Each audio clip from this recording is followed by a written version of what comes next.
containing this one or this one. Let's see them as pairs. We describe these pairs as minimal pairs. What does this mean?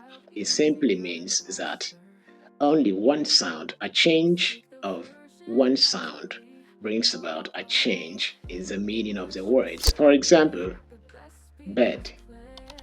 There is a.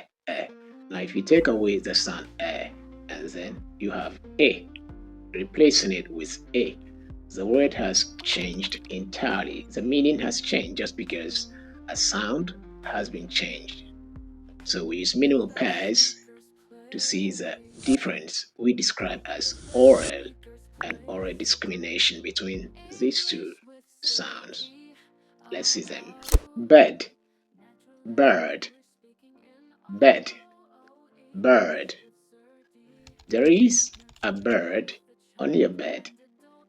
There is a bird on your bed.